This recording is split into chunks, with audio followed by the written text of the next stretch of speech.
নিজের মা এক গ্লাস পানিও কখনো নিয়ে খেতে দেয়নি, আর শাশুড়ি মা তাদের যেন কাজের কোনো শেষই হয় না। নিজের মা আর শাশুড়ি মার মধ্যে কতটা তফাৎ হয় আসলে আমরা এটা বুঝতে পারি।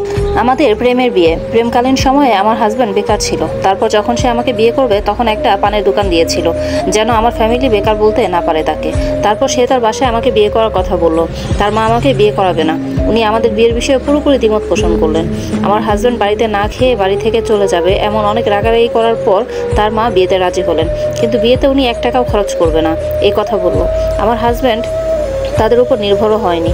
সে জানে তাদের উপর নির্ভর হলে সে আমাকে বিয়েই করতে পারবে না, আর বিয়ে করাবে না। এমনকি এখন পর্যন্ত আমার হাজব্যান্ডকে 1 টাকা দিয়েও কখনো তারা সাহায্য করেনি বিয়ের পরে। এজন্য তাদের উপর আমাদের কোনো ভরসাও নেই। আমাকে বিয়ে করার পর বেশ কারণও আছে।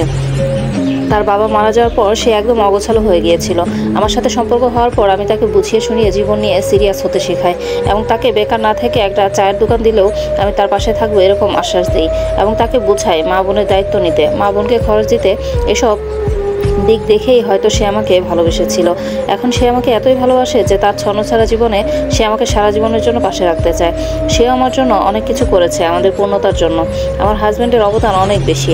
তারপর তার ফ্যামিলির কথা অনুযায়ী আমাদের বিয়ের আয়োজন আমার হাজব্যান্ডই করলো। আমার হাজব্যান্ডের সম্পূর্ণ খরচে আমাদের বিয়ে হলো। এখন আমাদের বিয়ের 8 মাস চলে। এই 8 মাসে শ্বশুরবাড়ির কারো কাছ থেকে একটা সুতাও কেউ আমাকে দেয়নি। এই বিষয়ে আমার কিছুটা মন খারাপ হলেও আমার হাজব্যান্ড মন খারাপ করতে দেয় না। সে আমাকে মন থেকে বেশি বেশি দিতে চায়। এই ঈদেও সে আমাকে 9টা ড্রেস কিনে দিয়েছে। বিয়ের 3 মাস পরে আমার হাজব্যান্ড পানের দোকান বিক্রি করে আরও টাকা অ্যাড করে একটা কনফেকশনারির দোকান দেয়। আলহামদুলিল্লাহ, মানুষ ছোট কাজ থেকেই বড় কিছু হতে পারে। বিয়ের আগে তো দেখি নাই, তবে বিয়ের পর আমার হাজব্যান্ড সকলের দায়িত্ব নেন। ভাসুর, যা, ননদ, শাশুড়ি, মা, আমি আর 2টা ননদের।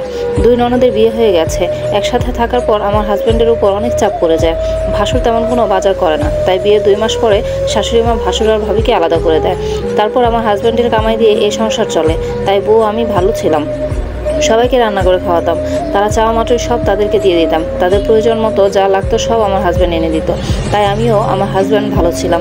শত কাজ করলেও শাশুড়ি মায়েদের মতে ছেলের বউরা সারাদিন শুয়ে বসে থাকে, কিন্তু একসাথে থাকাকাল নিয়ে অভিযোগগুলো উঠে আসেনি। শাশুড়ির সাথে মিলেমিশে 7 মাস বা তারও বেশি আমরা থাকলাম। পরে ভাসুর আর ভাবি হিংসা করলো আমরা মায়ের সাথে এভাবে মিলেমিশে থাকি বলে। নানান কিছু নিয়ে ঝামেলা করতো, কথা কাটাকাটি করলো। এই 7 মাস সম্পূর্ণ সংসার চালানোর পরেও আমার হাজব্যান্ডের প্রতি অভিযোগের কোনো শেষ নেই। শাশুড়ি মা এমনিতেও আমার হাজব্যান্ডকে এতটাও ভালোবাসতো না, এটা ওনার ব্যবহারে প্রায় টের পেতাম। তেমন কোনো দরদ ছিল না আমার হাজব্যান্ডের প্রতি, তাও নিজের পছন্দে বিয়ে করেছে তো তাই। শাশুড়ির দরদ শুধু 3 মেয়ের প্রতি। ভাসুর আর ভাবির হিংসের কারণে শাশুড়ি আমাদের আলাদা করে দিল। বিশ্বাস করেন, আলাদার কথা শুনে আমি আর হাজব্যান্ড দুজন মিলে খুব কান্না করেছিলাম।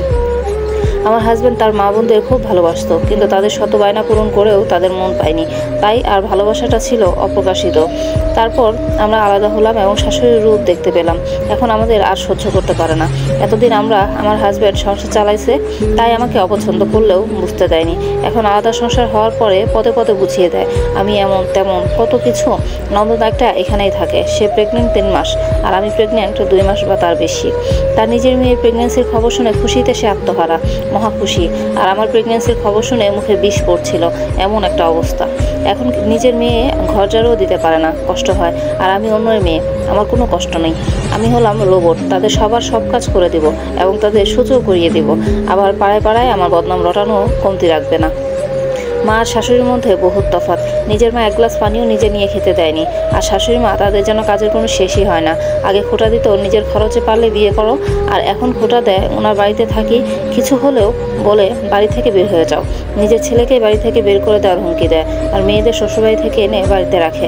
বলি মেয়ে যতই ভালোবাসুক আর ছেলে যতই রাগারাগি করুক, শেষ বয়সে কিন্তু ছেলে আর ছেলের বই থাকবে, মেয়েরা কিন্তু পাশে থাকবে না।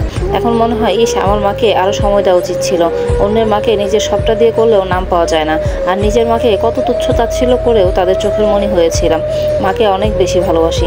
তোমাকে এতটুকু কষ্ট দেওয়া ঠিক হয়নি, ক্ষমা করে দিও। আল্লাহ আমার সবটুকু হায়াত আমার মাকে দিক, সুস্থ রাখুক। লেখাগুলো পাঠিয়েছে নাম প্রকাশে অনিচ্ছুক এক আপু। আসলে আমরা সময় থাকতে সময়ের মূল্য বুঝি না। আমরা আমাদের মাকে তখন মূল্যায়ন করি না যতদিন আমাদের বিয়ে না হয়। যখন বিয়ে হওয়ার পরে দেখি আমাদের শাশুড়ি আমাদের অবমূল্যায়ন করছে, তখনই আমরা নিজেদের মাদের মূল্য বুঝতে পারি।